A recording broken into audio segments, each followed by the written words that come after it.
Music has been around for centuries and can evoke specific feelings into others. Here's an example. Yoshi Clan from Yoshi's New Island makes me feel immense pain and confusion, like, my god, what is this? The video game soundtrack, one of my favorite parts of playing a video game for sure. I mean, I have Jam in my username, it should be obvious that I like music a lot. A good soundtrack is something that can stick with you, whether it be for enhancing a specific moment in a game or for just being catchy music in general. The first video game that had a music track during actual gameplay was Rally X in 1980, and since then music has become a vital part of the game experience as a whole. While having a good story, art direction, or just fun gameplay in general are vital to video games, I feel as though music gets less appreciated than those other parts of the game. I think that's a shame because music is one of the first things I think of whenever a game is being discussed. I've personally loved music in general for as long as I can remember, and video game music is no exception. So with that said, I thought it would be fun to take a look at some of the good, bad, or just plain average video game OSTs that come to my mind often. But first, let me get this out of the way. I am by no means a professional musician. I have some musical background, but by no means do I consider myself a professional. I'm mostly just stating that because describing what makes a soundtrack good can be difficult, but I'll try my best to be descriptive and not repetitive when discussing the following soundtracks. I also obviously can't discuss every soundtrack that has ever been made, so I'll mostly just talk about the ones I think about a lot, and hey, maybe we can revisit this topic sometime. Anyway, let's start with the video game equivalent of an abusive relationship, the Sonic the Hedgehog series. While Sonic games can vary wildly in quality, for the most part people tend to agree that the music in the games are always top-notch. For the most part. Sonic 2 and 3's music have a very energetic and happy tone to them, with a good amount of Genesis twang just for good measure. In contrast, Sonic 1 has a lot of slower and more mysterious sounding music tracks, which honestly feel more indicative of the type of game Sonic 1 is. Sonic 1 is a much slower game compared to 2 and 3, which honestly benefits the music in providing a somewhat chilled soundtrack. Overall, I feel like these games' soundtracks are perfect for the type of stages the player must go through, and their composition sounds very unique compared to other games out at the time.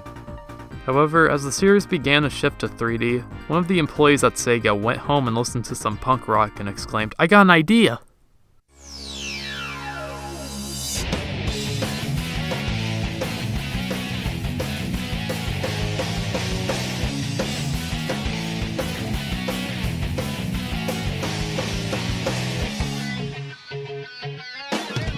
With the release of Sonic Adventure onward, the Sonic series would primarily use rock compositions in their soundtracks, and while the music in this era has definitely been memed to death, I can't help it, I really like these songs.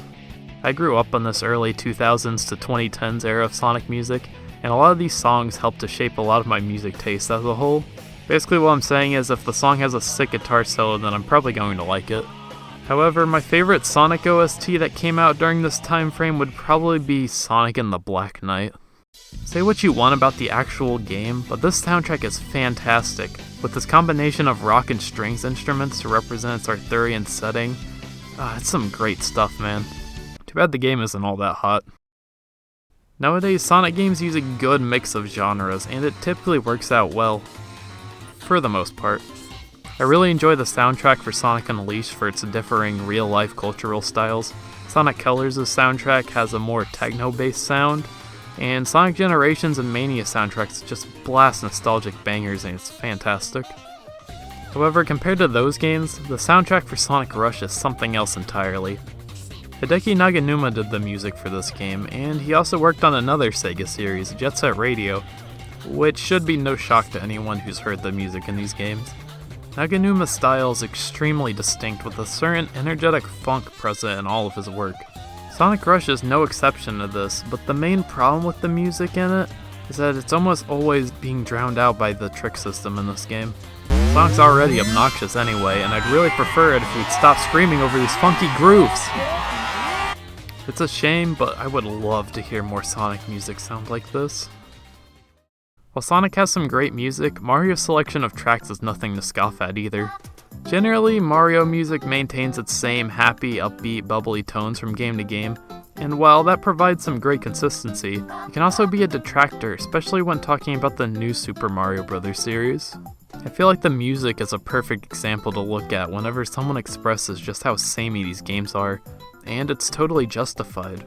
While it's good to maintain consistency in a series, New Super Mario Bros. Doesn't do enough different to make the music sound unique. It's not all that bad, but it just doesn't stand out, especially compared to the mainline titles. Speaking of which, Super Mario World and Super Mario 64 have some great soundtracks and really push their sound cards to their peak. Super Mario Sunshine's instrumentation really fits with the summertime feelings evoked from the game. The game also uses some a cappella pieces, which is a nice touch. I feel like games don't really do a cappella much, but I think it would be cool to see more. The only game I really know that uses a cappella extensively would probably be Crash Twinsanity, which also has a good soundtrack. Anyway, back to Mario. Mario music was pretty good at this time. The compositions were consistent yet good, but then someone at Nintendo had the idea to use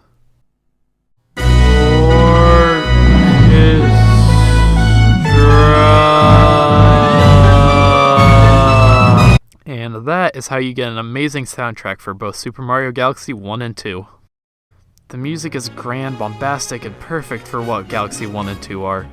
Galaxy's soundtracks are honestly what I would call perfection. They're just that good, and I'm not the only one who has sung the soundtracks as praises. The only other Mario soundtrack I want to discuss would be Super Mario Odyssey's OST, because the music covers a wide variety of genres and styles, and every track is unique from the rest and just exceptional as a whole. There's a reason Jump Up Superstar made such an impact on this game, and the rest of the soundtrack reflects on the game's quality as well. Mario's generally known for having pretty good music, but I really hope Odyssey's soundtrack plays an influence on future games to come. Now, it wouldn't be a music-related video if I didn't gush about Persona music because, oh boy, Persona music is some great stuff. The OSTs of each game represent the style and tone of their game perfectly, and by each game I just mean 3 through 5 because Persona 1 and 2 obviously don't exist, right? Persona 3's soundtrack primarily uses hip-hop throughout, which helps to provide a chill mood to the game. Persona 4 takes a more J-pop and rock style, and Persona 5 primarily uses acid jazz. And lo and behold, I actually own the Persona 4 soundtrack. I saw a sealed copy of P4 in a retro game shop a couple years ago, and I just had to jump on the opportunity to buy it since it came with the soundtrack and all. It's pretty cool and I'm glad I bought it, with the help of a financial loan from my friend. Anyway, I feel like I don't have to sing the praises of Persona's music too much. Pretty much everyone knows how good these soundtracks are. I mean, I am a YouTuber after all. I know the feeling of wanting to use Beneath the Mask as background music. Anyway, these games just all have unique sounds from one another, and the soundtracks are just fantastic as a whole. I re-listen to Persona 5's music over and over again, and I never get sick of it. I don't really have to say much. Persona just has some phenomenal soundtracks. But if we want to talk about games having unique soundtracks, we gotta take a look at Cuphead. Cuphead's music is some great stuff, man. The jazz compositions are just so damn catchy and memorable, and they complement the art style perfectly. It helps too that all of the music in the game was actually recorded live with real instruments, and I just think that's really cool. My only problem with the soundtrack is that I can only appreciate it separately from the actual game. Playing Cuphead just kind of removes all auditory senses I have when I'm being forced to pay extreme attention to boss patterns and oncoming attacks and such. It's probably just a me problem, but either way, the music is really great and I give Studio MDHR my praises. The music in the Smash Bros. Series is perfect and it's not even fair. Being a celebration of all things Nintendo and video games as a whole, it's pretty much expected that the music in Smash is going to be damn good. It's honestly kind of cheating to include Smash in a video about video game OSTs. Smash just has some of the greatest songs from the greatest games ever made and also style savvy. However, while a large majority of Smash's music is just copy and pasted from the games they were originally from, a lot of the new compositions and remixes of tracks are absolutely phenomenal. Fever from Dr. Mario, Gangplank Galleon, Gerudo Valley, Fountain of Dreams, Corneria, Mute City, Bee and Friends, Three Houses main theme, Ashley's song, the Xenoblade Chronicles medley, all great remixes in their own right, and I could just go on and on about the music in these games for hours. Smash's original music isn't something to scoff at either, with great tracks like each game's main theme, the Final Destination and Battlefield themes, and even more. And similarly to P4, I also have a soundtrack for Smash for Wii U and 3DS. These were given out to Club Nintendo members who purchased both versions of the game when it was released, and those people also received the DLC character Mewtwo early alongside the soundtrack. Now, I didn't own a Wii U or the Wii U version at the time, so I ended up making a deal with my friend to where he would get Mewtwo on the Wii U version, and I would get him on the 3DS alongside the soundtrack. Yeah, it wasn't the fairest deal in hindsight, but hey, the soundtrack is really cool. It contains 2 discs with 36 tracks each, and it comes in this really nice case. However, the titles of the tracks are in Japanese, so it can be hard to know what song is what if you don't rename them. But this is still really cool to own. I just wish I didn't get the case all scratched up. This is something that I would love to proudly show off. Okay, let's just get this out of the way.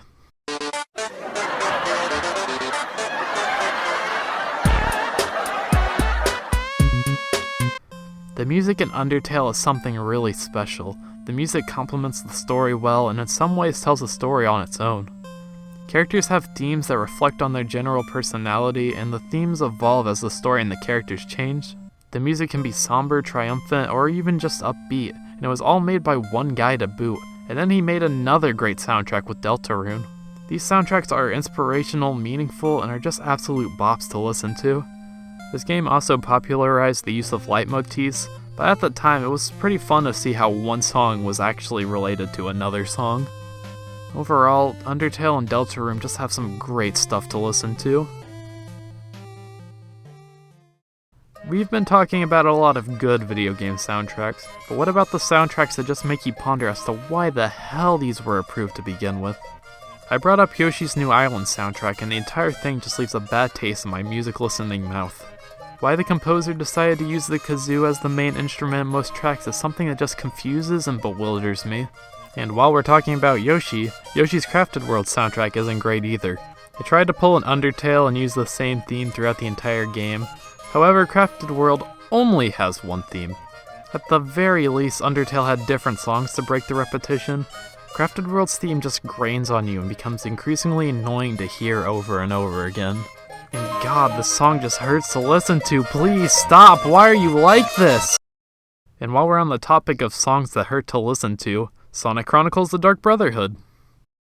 It's appalling how the devs of this game decided to ruin classic Sonic songs with these horribly bit-crushed monstrosities. I'm honestly just going to move on from Sonic Chronicles because I'm already dreading having to listen to the music of this game when editing. Moving on. The Dualshock version of Resident Evil Director's Cut's soundtrack is so bad that apparently the composer of the game claimed he was totally deaf, and then stated that his work was ghostwritten by another composer. You can't make this shit up. I mean, hey, at least it's not Crazy Buzz's music. This is something that you play when you're torturing war criminals. But for me, some of the worst video game soundtracks are just the ones that are bland or forgettable.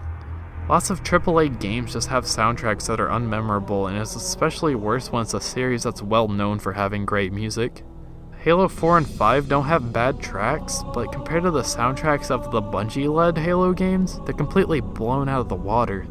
Mortal Kombat 11's music just sounded like nothing to me prior to Spawn's release, and just a lot of big budget games as a whole just have soundtracks that don't stand out in any way.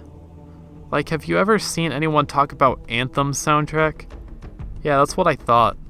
I don't know, man, I just feel like the music in these kinds of games don't try very hard to be memorable or have much of a vision at all.